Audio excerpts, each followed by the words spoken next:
একটা মেয়ে যখন বিয়ে করে শ্বশুর বাড়িতে আসে তখন কিন্তু সে সংসার ভাঙার জন্য আসে না। সে কিন্তু অনেক স্বপ্ন নিয়ে একটা সুন্দর সংসার করার জন্য আসে, ভাঙার জন্য কিন্তু না।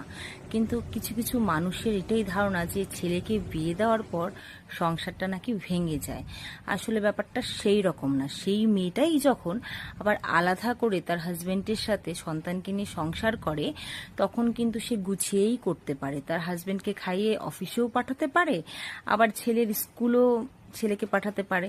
তো এটা কি করে সম্ভব? একটা মেয়ে যখন শ্বশুর বাড়িতে থাকছে তখন সে কিছুই পারছে না, শ্বশুর শাশুড়ির সাথে থাকছে কিছুই পারছে না, আবার সে আলাদা থাকলে সব কিছুই পারছে। যাই হোক, এটা সব শাশুড়িদের জন্য এটা একদমই না। কিছু কিছু শাশুড়ি এরকম হয়। তো তোমরা দেখতেই পারছো আজকে আমাদের বাড়িতে পনির তরকারি হয়েছে। আমার মা বলে পনিরটা ভেজে একটু লবণ জলে চুবিয়ে রাখতে, তাই আমি রেখেছিলাম। তো রান্না বান্না সেরে এই স্নান করে আসছি, এখনো আমার খাওয়া হয়নি।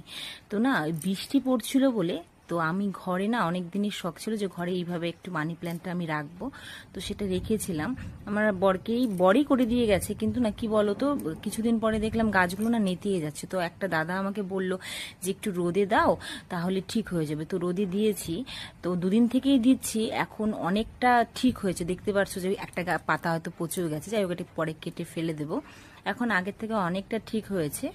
তো এখন আমি খাওয়া দাওয়া করে, কাজে দিদি ছিল, দিদি বাসনগুলো মেজে রেখে গেছে, তাই আমি একটু গুছিয়ে রাখছি। বলো, কাজ সারাদিন থাকে, কিছু না কিছু একটা থেকেই যায়। তো বাই বাই, দেখা হবে নেক্সট ভিডিওতে। আর অবশ্যই তোমরা এই কথাটা বলতে ভুলবে না যে আমার ভিডিও তোমাদের কেমন লাগে। শাশুড়ি মাদের নিয়ে একটু বেশি বদনাম করে ফেলেছি। যাই হোক, যে ভালো শাশুড়িরা কিন্তু একদম খারাপ পাবে না, তোমাদের জন্য ছিল না। Bye bye, tata.